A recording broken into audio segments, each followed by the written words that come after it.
Hello students welcome back to our YouTube channel R N study success point. चले बच्चों, एक बार फिर से हमारे YouTube channel R N study success point पे आपका बहुत बहुत स्वागत है। स्टूडेंट्स, आज का वीडियो में हम लोग बात करने वाले हैं क्लास 9 का सोशल साइंस का वर्कशीट नंबर 10 का।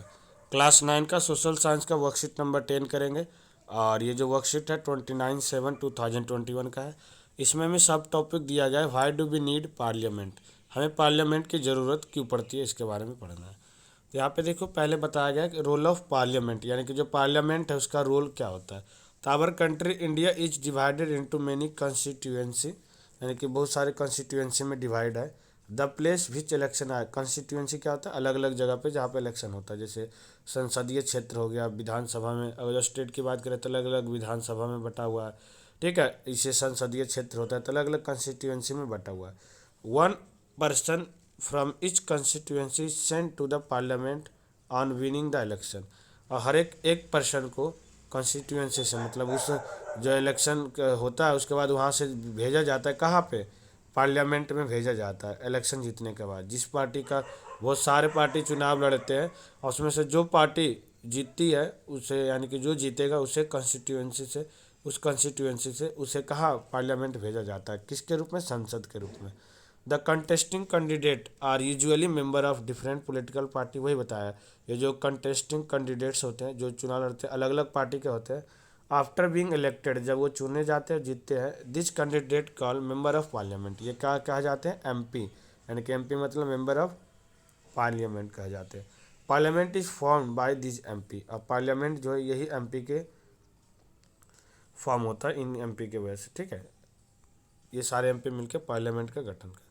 अब फंक्शन क्या क्या पार्लियामेंट का, तो after the parliament is elected, यानी कि सारा जो है संसद का सभी को चुनाव हो जाता है। Parliament has to do following things, तो ये सारा काम करते हैं। सबसे पहला, अब to elect the national government, एक राष्ट्रीय सरकार का वो चुनाव करेगी। जो भी पार्टी का बहुत ज़्यादा बहुमत आएगा, ठीक है, उस पार्टी में से सभी संसद जो है एक प्रधानमंत्री को चुनेगा और वो प्रधानमंत्री फिर अपना सारा कैबिनेट, मंत्रिमंडल में ये सब और बाकी लोगों को शामिल करता है। The Indian parliament is made of the president, Rajya Sabha and Lok Sabha. Bharat का जो संसद है उसका कौन कौन सा अंग है, एक तो राष्ट्रपति होगा, दूसरा राज्यसभा और लोकसभा। ठीक है, जिसे हम राज्यसभा को अपर हाउस कहते हैं, लोकसभा को लोअर हाउस कहते हैं। After the Lok Sabha election, Lok Sabha election जब भी होता है, the government of the majority political party form, जो सबसे ज़्यादा जो पूर्ण बहुमत में पार्टी आती है, जो उसी का सरकार बनता है। समटाइम्स एक coalition government is form in the absence of majority, और कभी कभी किसी भी पार्टी को मेजोरिटी मतलब बहुमत नहीं मिल पाता है तो उसमें क्या होता है, गठबंधन की सरकार बनती है, दो सरकार मिलकर गवर्नमेंट चलाती है, 50 कुछ अपना जो भी है मंत्रिमंडल वगैरह में शेयर करते हैं आपस में और दोनों मिलकर सरकार चलाती है। बहुत ज़्यादा बहुत जगह पे भी है, जैसे अभी देखोगे आप लोग महाराष्ट्र में क्या है, गठबंधन की सरकार है। ठीक है, इस तरह से बिहार में देखोगे तो गठबंधन की सरकार है स्टेट लेवल पे। ठीक है, इस तरह से the political party which oppose the majority party in the parliament is called opposition party, और वो पॉलिटिकल पार्टी जो बहुमत में तो नहीं आती है लेकिन सबसे बड़ी उसके बाद जो है ये इसकी सीट आती है, तो उससे हम लोग क्या बोलते हैं, अपोजिशन पार्टी। ठीक है, अपोजिशन पार्टी इसको बोलेंगे। उसके बाद जो था स्टूडेंट्स, उसके बाद था the prime minister is held of the ruling party, और जो हेड होता है रूलिंग पार्टी, जो शासन करने वाला पार्टी है, जो मेजोरिटी में है और जो वही यानी कि रूल कर रहा है, तो उसका हेड कौन होता है, प्राइम मिनिस्टर। प्राइम मिनिस्टर जो है वो इलेक्ट करता है बाकी दूसरे मिनिस्टर, जैसे कि हेल्थ मिनिस्टर का, एजुकेशन मिनिस्टर का, फाइनेंस मिनिस्टर का, who take charge government work related for this, जो सरकार का एक तरह से सब अंग होते जो काम करता है। ठीक है, तो पहले सभी नेता मिलकर क्या चुनेंगे, प्रधानमंत्री को, प्रधानमंत्री फिर अपना मंत्रिमंडल को चुनता है, किसे रखेगा किसे नहीं। ठीक है, तो ये इस तरह से था सरकार कैसे काम करती है, नेशनल सरकार बनाएगी, काम कैसे करेगी। और कंट्रोलिंग द गवर्नमेंट, अब जो पार्लियामेंट है ये सरकार को कंट्रोल भी करती है। जैसे इन द सेशन, अभी आपको पता है मानसून सत्र चल रहा है। ठीक है, अभी आप लोग न्यूज़ वगैरह जाके देखना तो बहुत सारे देखोगे हल्ला हंगामा, किसी चीज़ पे बात चलते रहती है, बहस चलता है। ठीक है, तो इस तरह से सरकार को कंट्रोल किस तरह से किया जाता है इसमें पढ़ेंगे। तो in the session of parliament, parliament के सेशन में MP get information about the working of the government through the question our.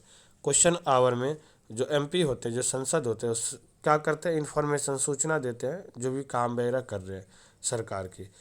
Through this parliament control the executive, इस तरह से पार्लियामेंट जो है एग्जीक्यूटिव कार्यपालिका पर नियंत्रण करती है।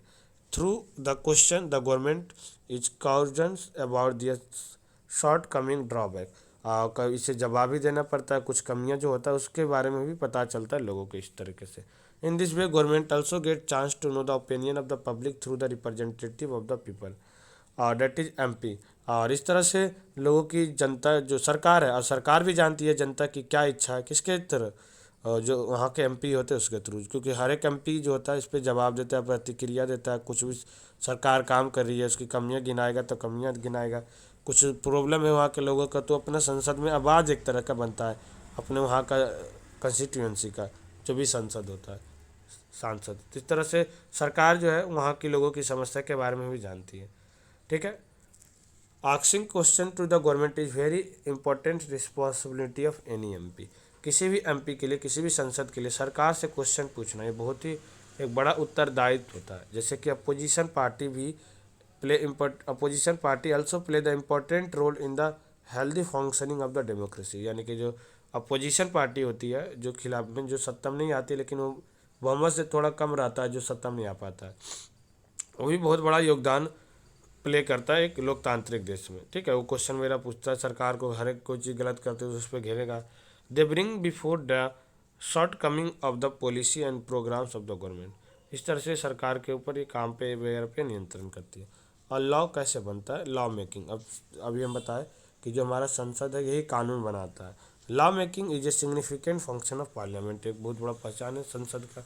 इन the parliament law we are made with the constitutional process, एक संविधानिक विधि से, तरीके से वहाँ पे कानून बनाया जाता है। तो ये था इसका टॉपिक जो काफ़ी बेहद आसान था और उम्मीद करते हैं आपको समझ में आ रहा होगा। अब बच्चों हम लोग क्या है, आज का टॉपिक में 4 बेहद आसान आसान सा प्रश्न दिया गया, उसे हम लोग करेंगे। ठीक है। तो पहला प्रश्न था बच्चों, पहला प्रश्न है कि why is parliament important for us, parliament हमारे देश के लिए, इम्पोर्टेंट फॉर आवर कंट्री, हमारे देश के लिए क्यों महत्वपूर्ण है। तो parliament is important for us our country for making law, कानून बनाने के लिए, controlling the government and to the elect the national government, सरकार को कंट्रोल करने के लिए, राष्ट्रीय सरकार को चुनने के लिए, ये सब चीज़ के लिए पार्लियामेंट हमारे देश के लिए काफ़ी ज़रूरी है।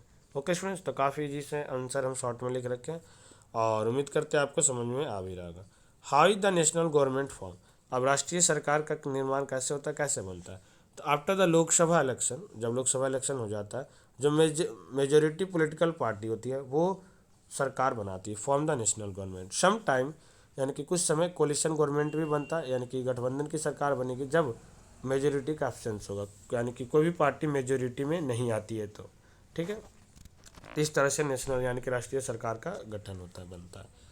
नेक्स्ट जो क्वेश्चन था स्टूडेंट्स होता, how does the parliament exercise the control over the government, जो पार्लियामेंट होती है वो सरकार पे कैसे नियंत्रण करती है। इन the session of the government के, जब ये मानसून सेशन चलता है, इन द मानसून सेशन लिख लेना यहाँ पे, government through the question hour, government जो है क्वेश्चन आवर के थ्रू अपना बताती है, और एमपी वगैरह जो है इन्फॉर्मेशन बताते वर्किंग क्वेश्चन आवर में, जो एमपी है क्या इन्फॉर्मेशन देते हैं पार्लियामेंट के, और इस तरह से वो कंट्रोल करता है गवर्नमेंट का। ठीक है। ये पॉइंट आप लोग जो वर्कशीट में दिया गया ना, ये पूरा यहाँ से आज तक आप लोग लिख सकते हैं। ठीक है।